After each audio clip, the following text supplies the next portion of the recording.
오늘 우리에게 주시는 하나님의 말씀은 창세기 36장 1절에서 8절까지 말씀입니다.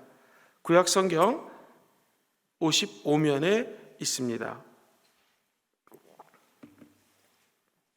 다 같이 창세기 36장 1절에서 8절까지 말씀을 스크린을 보시면서 합독하시겠습니다. 에서 곧 에돔의 족보는 이러하니라.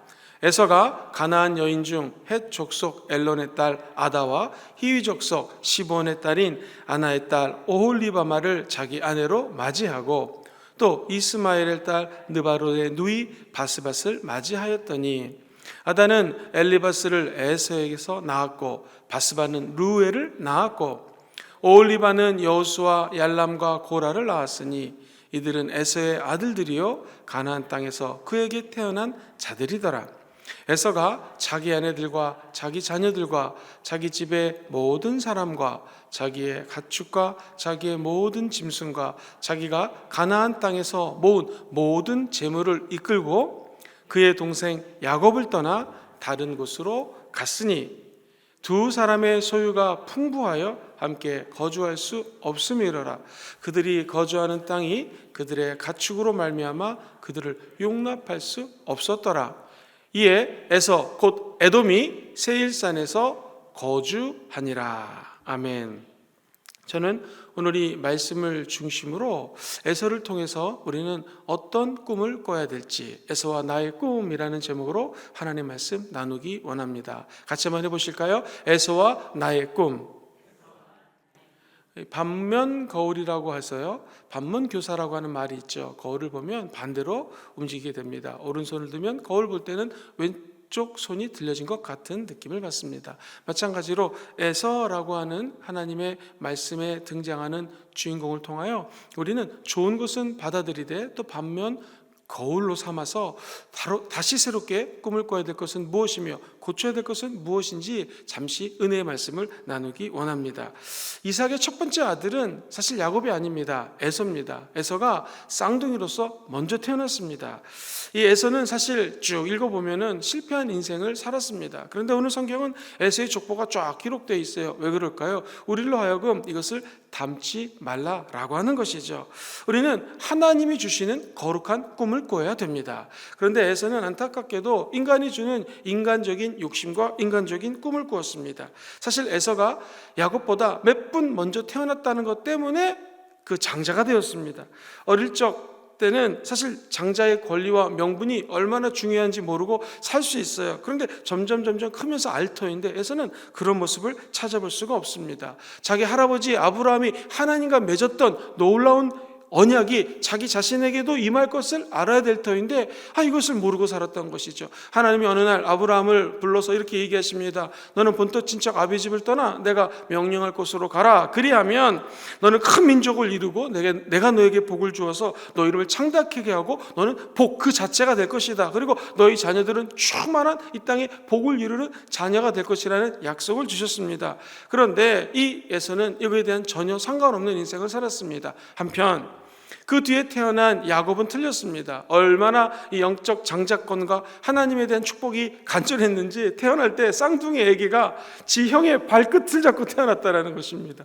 장자가 되고 싶었던 것이죠. 그는 호시탄탐 계속 장자가 되는 꿈을 꾸었습니다. 그러던 어느 날 이 에서가 나가서 사냥을 하고 돌아오니 너무 배가 고파요. 사람이 이 배가 고플 때 조심해야 될 것 같습니다. 동생이 팥죽을 맛있게 끓여놨는데 냄새가 너무너무 맛있는 거예요. 야야, 팥죽 한 그릇 주면 안 잡아먹지. 이런 말은 성경에 없습니다. 팥죽을 먹으면 형 장자권 나한테 팔 겁니까? 너무나 쉽게 팥죽 한 그릇에 그래 네가 장자가 되어라 라고 팥죽을 그냥 먹고 팔아버립니다. 이게 얼마나 하나님 보시기에 슬픈 일이었겠습니까? 이것 때문에 물론 에서와 야곱은 나중에 사이가 갈라져서 도망가게 되고 피난 가게 되고 나중에 싸움까지 일어날 위기에 처하게 됩니다. 사랑하는 성도님들, 우리는 이 야곱과 에서의 차이, 우리는 이 가운데 무슨 꿈을 꿔야 되고 어떠한 생각을 가져야 될까요? 분명한 것은 여러분들은 먼저 하나님이 주시는 꿈을 꿔야 됩니다. 그 꿈은 거룩한 꿈이고요. 하나님이 주시는 꿈은 신령한 꿈이라는 것입니다. 그 꿈 중에서 첫 번째로 각자 하나님이 주시는 거룩한 가정에 대한 꿈을 꾸셔야 됩니다. 하나님의 가정에 대한 꿈을 꾸시려면 먼저 이 에서의 삶을 히브리서에는 이렇게 표현을 합니다. 12장 16절 같이 한번 읽어보겠습니다. 시작. 한 그릇 음식을 위하여 장자의 명분을 판 에서와 같이 망령된 자가 없도록 살피라. 한 그릇 음식, 그 배가 고플 때 팥죽 한 그릇 때문에 장자의 권한을 팔았던 것을 망령된 행동이라고 표현합니다. 뿐만 아니라 에서는 하나님이 주시는 가정에 대한 축복에 대한 개념이 전혀 없었습니다. 어떻게 알 수 있을까요? 계속해서 세속적인 가정이 되고 하나님과 점점 멀어지는 가정이 됩니다. 에서는 어렸을 때부터 남자답고 활발한 성격의 소유자였습니다. 사냥하는 거 좋아했습니다. 그러니까 당연히 그 아버지 이삭은 좋아했습니다. 사냥을 해서 맛있는 고기를 잡아다가 대접을 하면 그 용맹스러움과 또 음식을 먹는 것에 아버님은 너무나 즐거워하고 좋아했던 것이죠. 그러나 그 아버지와 하나님이 어떠한 결혼을 해야 되는 것을 익히 에서는 알고 있었습니다. 그런데 가나안 여자랑 결혼하지 말고 경건한 여자랑 결혼하라는 아버지의 뜻, 하나님의 뜻을 버립니다. 자, 이삭이 하나님의 거룩한 아내를 얻기 위하여 저 멀리 하란 지역으로 가서 리브가하고 결혼했다는 것을 왜 에서가 몰랐겠습니까? 엄마에게 들어서 알고 아빠에게 들어서 알고 다 알고 있죠. 자, 하나님께서는 사랑하는 아들 아브라함에게 너는 본토 친척 아비 집을 떠나 축복을 준다고 약속했습니다. 그런데 믿음의 조상 아브라함조차도 이 사랑하는 땅 가나안 땅에 대한 열정이 있었습니다. 그런데 자기 아들이 이삭이 저 멀리 하란에 갔다가 너무나 그 당시엔 선진국이었고 더 선진 문화가 있었기 때문에 안 들어갈 것을 걱정해가지고 자기 아들을 보내지 않고 늙은 종 엘리에셀을 보내는 사건을 우리는 기억합니다. 이 하란에서 중요한 것은 믿음의 아내를 얻어다가 결혼한 내용을 에서도 분명히 알고 있었을 텐데 에서는 어떻게 했을까요? 오늘 본문에 보면 36장 2절에 이렇게 적혀져 있습니다. 이방 여인을 한 명이 아니라 세 명을 얻게 됩니다. 같이 읽어볼까요? 시작. 에서가 가나안 여인 중 헷 족속 엘론의 딸 아다와 히위 족속 시브온의 딸인 아나의 딸 오홀리바를 자기 아내로 맞이하고 3절 또 이스마엘의 딸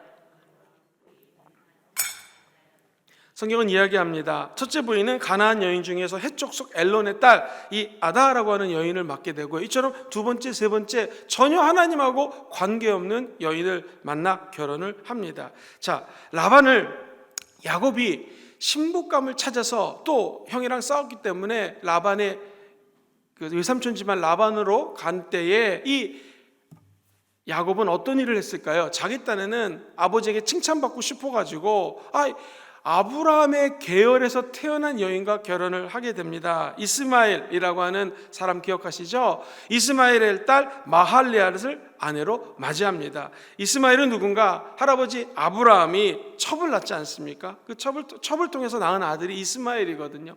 자기 딴에는 기뻐할 것으로 생각을 해가지고 결혼을 했는데 아버지는 그것에 대해서 굉장히 안 좋게 여깁니다. 이처럼 우리도 하나님 아버지 앞에 하나님을 기쁘게 한다고 하면서도 자칫 잘못하면 내 생각대로 잘못된 행동을 할 수 있다는 것입니다. 우리는 어떻게 가정에 대한 꿈을 꿀 수 있을까요? 그것은 아주 간단합니다. 하나님이 원하는 가정에 대한 꿈을 꾸면 된다는 것입니다. 자, 역사적으로 보십시오. 에서는 40세에 결혼을 합니다. 그리고 11명의 손자를 봅니다. 그리고 에돔 민족을 이룹니다. 이 에돔 민족은 성경에 보면은요, 이스라엘이 출애굽할 때 이미 왕권 국가를 확립합니다. 다시 말해서 역사적으로 훨씬 더 앞서갔던 나라고 왕권이 이미 다 모든 것들이 국가적인 것들을 완벽하게 갖추었던 나라입니다. 그러나 오늘날 어떻게 됐을까요? 에돔이라는 나라는 그냥 흔적도 없이 없어져 버렸습니다. 한편 우리가 잘 아는 야곱을 통해 세운 하나님의 나라 이스라엘과 모든 믿는 백성들의 영적인 가정과 축복은 지금도 명문가족, 영적인 가정의 흐름을 통하여 명분적으로 흘러내려가고 있다는 사실입니다. 저 여러분들이 잘 아는 미국의 존 F 케네디가 있습니다. 미국 사람들은 다 압니다. 그가 탁월한 정치가였지만 왜 그렇게 암살을 당하게 되고 그의 가정에는 지금도 수없이 많은 어려움이 있을까요? 그 이유는 한 가지입니다. 이 존 F 케네디 가정은 정치가가 되는 야망과 꿈을 꾸었습니다. 그런데 그 아버지가 술을 만드는 일을 했습니다. 술을 만들어서 돈을 많이 벌었습니다. 그래서 자기 자녀들이 정치를 하기 위해서 자금을 대었는데 결국 어떻게 되었습니까? 수없이 많은 어려움과 문제점이 지금도 흘러내려가고 있는 것을 보게 됩니다. 한편 2010년도경에 우리가 잘 아는 미국 LA에 있는 조그만 곳에 한 가정에 7대에 거쳐서 살아온 이 가족이 모이게 됩니다.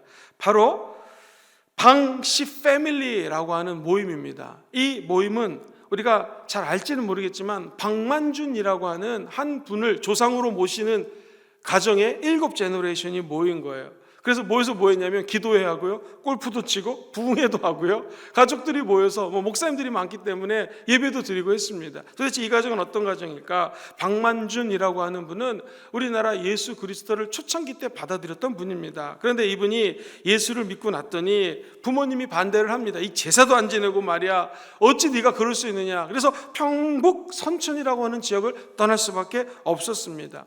이 분에게 태어난 분이 바로 방지일 목사님이십니다. 104세까지 사셨다가 얼마 전에 천국 가신 위대한 종이 아버님 하는 걸 보니까 이분이 믿음이 진짜 믿음이구나 해서 그는 중국으로 가서 선교사를 합니다. 우리가 잘 아는 것처럼 6.25 전쟁이 터집니다. 중국 공산당이 이 방지일 목사님을 잡아다가 강제 북송하려고 할 때 외교적인 압력과 여러 가지 하나님의 은혜로 말미암아 이 방지일 목사님은 한국으로 들어오게 됩니다. 그리고 우리나라의 제일 큰 장로교 중에 하나를 평생 동안 섬기다가 104세까지 건강하게 사시다가 천국 가기 전까지 집회하셨고요, 여의도 순복음교회 하셔도 말씀을 전해줬던 그런 목사님이십니다. 그런데 이 가정은 어떻게 되었을까요? 목사님만 130명의 가족들이 모였는데 그날 목사님들만 20명, 장로님들이 16명, 권사님들이 18명, 의사선생님이 17명, 교수가 13명, 그리고 판사가 2명, 회계사가 7명. 여러분, 이거보다도 더 큰 은혜는 무엇인가? 모든 사람들이 모여서 예배드리고 하나님을 섬겼다라는 것입니다. 사랑하는 성도님들, 우리는 어떤 가정을 꿈꿔야겠습니까? 오늘 이 에서라고 하는 인물이 꿈꿨던 자기의 욕심과 자기의 꿈을 따랐던 가정, 결국 그가 세웠던 가정은 허무하게 무너졌습니다. 그러나 하나님에 대한 영적인 가정, 그분을 악망하고 사랑하고 끝까지 이렇게 기도의 자리를 지키며 오른손이 한 일을 왼손이 모르게끔 하나님 나라를 위해 섬기는 귀한 우리 사랑하는 성도님들 가정에는 이런 하나님의 축복이 방지만님의 가정처럼 임하게 되기를 주의 이름으로 축원드립니다.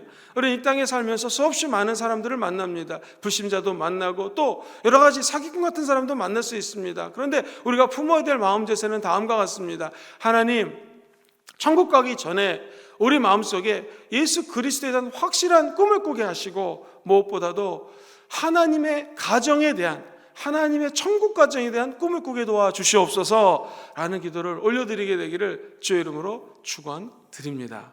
두 번째로 에서를 통해서 우리가 알 수 있는 교훈은 꿈을 꾸시되 하나님에 대한 하나님의 땅, 하나님 나라에 대한 꿈을 꾸게 되기를 주님의 이름으로 축복합니다. 에서는 신령한 땅, 하나님의 땅에 대한 꿈을 꾸지 않았습니다. 가나안 땅은 하나님께서 아브라함과 그의 후손들에게 주신 놀라운 축복의 땅입니다. 그런데 이 땅에 대한 관심이 없었습니다. 에서는 호리 족속 중에서 부인을 얻었는데 그 부인의 고향이 세일이라고 하는 곳입니다. 그래서 오늘 본문에 보면 세일 산에 거했다라고 8절에 이야기합니다. 같이 한번 36장 8절을 읽어보겠습니다. 시작. 이에 에서 곧 에돔이 세일산에 거주하니라. 자, 야곱이 20년 만에 고향 땅에 돌아왔더니 이 남쪽 세일 땅에서 이미 에서가 거주하고 있는 것을 성경은 기록하고 있습니다. 에서를 사랑했던 이삭은 에서의 그런 행동을 보고 얼마나 가슴이 아팠겠습니까? 하나님은 가나안 땅을 하나님께서 주셨습니다. 그렇다면 이 땅에 대한 열정과 욕망을 가지고 살아야 될 텐데 에서는 그렇게 하지 않았습니다. 여러분, 아브라함의 경우를 보십시오. 얼마나 가나안 땅을 중요시했는지 말씀드렸던 것처럼 자기 아들이 하란에 갔다가 안 돌아올까 봐 그의 늙은 종 엘리에스를 보내기도 합니다. 그리고 오늘 본문에 보면 나오는 것처럼 에서는 하나님의 땅에 대한 간절함과 하나님 땅에 대한 거룩함과 사모함이 없었다라는 것입니다. 하나님이 야곱이 혹시나 하란 땅이 좋다고 그곳에 머물까 봐 걱정이 됐습니다. 그래서 야곱도 하나님 앞에 베델이라는 곳에서 이렇게 서원 기도를 하게 합니다. 서원 기도의 내용은 다음과 같습니다. 만일 하나님이 나를 축복해 주신다면 나는 반드시 가나안 땅으로 돌아올 것이요, 이곳 베델에서 11조를 드리겠습니다. 무슨 말입니까? 오르락 내리락 왔다 갔다 하는 천사를 보면서 이곳 가나안 땅으로 내가 돌아올 것입니다. 왜 그럴까요? 하나님이 야곱의 마음을 알았습니다. 하란에 갔다가 자칫 잘못하면 거기서 계속 살 수 있으니 가나안 땅에 돌아오겠다라는 하나님 앞에 소원하는 모습을 보게 된다는 것이죠. 왜 그럴까요? 여러분, 제가 꿈꾸는 하나님의 땅은 무엇입니까? 지금 우리가 이스라엘에 가가지고 가나안 땅 또는 성지 순례를 가서 이곳에 하나님이 있으니 이곳을 내가 송화합니다, 그래야 될까요? 그렇지 않습니다. 사랑하는 성도님들, 이스라엘 땅에 가면 예루살렘에 가장 귀한 성소가 있습니다. 그곳에 예수 그리스도가 십자가에 못 박혀 돌아가셨을 때 우리가 아는 것처럼 천지진동이 일어나고 지성소와 성소와 막혀있던 커튼이, 휘막이라고도 하죠, 이 휘장이 찢어져 버렸습니다. 그리고 그 귀하디 귀한 지성소가 환히 드러났습니다. 그리고 그 이스라엘에 있던 성소는 곧 무너지게 되었습니다. 뭘 상징합니까? 이제 우리가 원하는 땅은 이스라엘, 전 세계 어디가 우리가 원하는 땅이 아니라는 거예요. 진짜 원하는 하나님 주시는 땅은 무엇인가? 예수 그리스도의 피가 뚝뚝 떨어지는 십자가가 꽂혀져 있는 바로 이 하나님의 성소, 교회가 하나님의 땅이라는 것입니다. 그러므로 우리가 이 교회에 대한 꿈을 꿔야 됩니다. 하나님의 땅은 바로 하나님이 주인 되시고 하나님의 아버지 아들 예수 그리스도가 머리 되신 이 교회가 하나님 나라요, 하나님이 임재하시는 거처입니다 라고 하는 하나님의 땅, 교회에 대한 생각을 다시 한번 하시게 되기를 주의 이름으로 축원드립니다. 이렇게 새벽에 나와 예배 드리는 거 아무것도 아닌 것 같지만 저 여러분들이 하나님이 통치하시는 하나님의 나라, 하나님의 땅을 밟고 있는 것입니다. 이곳에 나와 기도하신다면 어찌 하나님이 응답을 주시지 아니하시겠습니까? 그 하나님에 대한, 나라에 대한 열정과 꿈과 희망이 다시 우리 마음속에 새록새록 일어나게 되기를 주의 이름으로 축원드립니다. 뿐만 아니라 하나님의 나라는 여기에 있다 저기에 있다 할 수 없습니다. 무엇이 하나님의 나라일까요? 그것은 예수 그리스도가 승천하시면서 말씀하신 것처럼 나는 언젠가는 다시 이 땅에 올 것이다. 예수님의 재림이시죠. 그날과 그 시는 너희가 알지 못하지만 너희가 알 것은 성령 받아라. 성령 충만하면 하나님의 땅이, 하나님의 나라가 그 가운데 임하는 것입니다. 저 여러분 한 사람 한 사람들이 하나님의 나라입니다. 하나님의 땅입니다. 예배를 드리고 밖에 나가면 하나님의 나라, 순복음 금정교회 한 사람 한 사람들이 순복음 금정교회입니다. 금정교회 성도 한 사람 한 사람들이 이 땅을 밟고 이 땅에서 하나님의 나라, 하나님의 땅을 확장시키는 것입니다. 뿐만 아니라 우리 주님이 언젠가는 다시 오십니다. 할렐루야. 마라나타, 주 예수여 어서 오시옵소서. 초대교회 성도들이 기도했던 것처럼 주님 오십니다. 그때 하나님의 땅이 이 땅에 도래하게 됩니다. 임재하게 됩니다. 이 땅에 완전히 통치하게 되십니다. 그날을 기대하시면서 하나님의 나라가 하늘에서 이루어진 것처럼 이 땅에 임하실 예수 그리스도의 재림을 기대하는 것이 하나님 나라에 대한, 하나님 땅에 대한 꿈을 꾸는 것입니다. 오늘 이 새벽에 하나님의 나라는 예수 그리스도가 재림하실 때 온전히 임하게 되고 그 나라에 대한 꿈을 다시 꾸게 되는 저 여러분 되시기를 주의 이름으로 축원드립니다. 그러면 주님 오실 때 이렇게 말씀하실 것입니다. 착하고 충성된 종아, 네가 작은 일에 진심으로 충성했으니 내가 너를 이 땅에 정말 일꾼으로 삼았고 저 천국의 놀라운 천국 땅의 주인으로 축복해 줄 것이다. 그 음성과 축복이 저 여러분들과 영원토록 함께하기를 주의 이름으로 축원드립니다. 말씀을 정리합니다. 에서를 통해서 우리는 어떤 꿈을 꿀 수 있을까요? 하나님에 대한 꿈을 꿔야 됩니다. 첫 번째로 하나님께서 만드신 가정, 하나님께서 통치하시는 하나님의 가정을 꿈꾸기를 주의 이름으로 축원드립니다.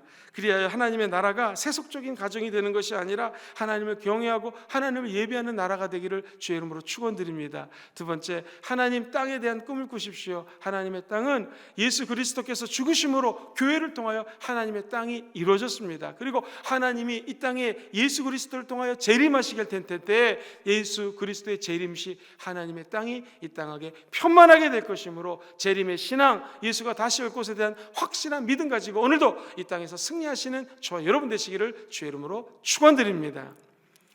아프시면 아픈데 손을 주시고 소원 있으시면 가슴에 손을 주십시오. 살아계신 아버지 하나님, 오늘 우리 예배를 통하여 하나님의 음성을 듣게 하시고 예배를 통하여 치유가 일어나게 도와주옵시고 오늘 예배를 통하여 성령 충만케 도와주옵시고 예배를 통하여 각 가정에 묻고 있는 저주가 떠나가게 도와주셔서 하나님의 나라가 각 가정에 임하게 도와주시고 하나님의 천국의 영광이 우리 교회에 임하게 도와주시고 이제 곧 오실 예수 그리스도의 영광에 참여하는 순복음 금종교회 교인들 한 분 한 분들 되게 도와 주옵소서. 예수 이름으로 면오니 우리 성도님들은 하나님이 거하시는 성도요 하나님의 땅이요 하나님의 교회요 하나님의 천국이오니 더러운 원수마귀는 그곳에 있을 수 없다.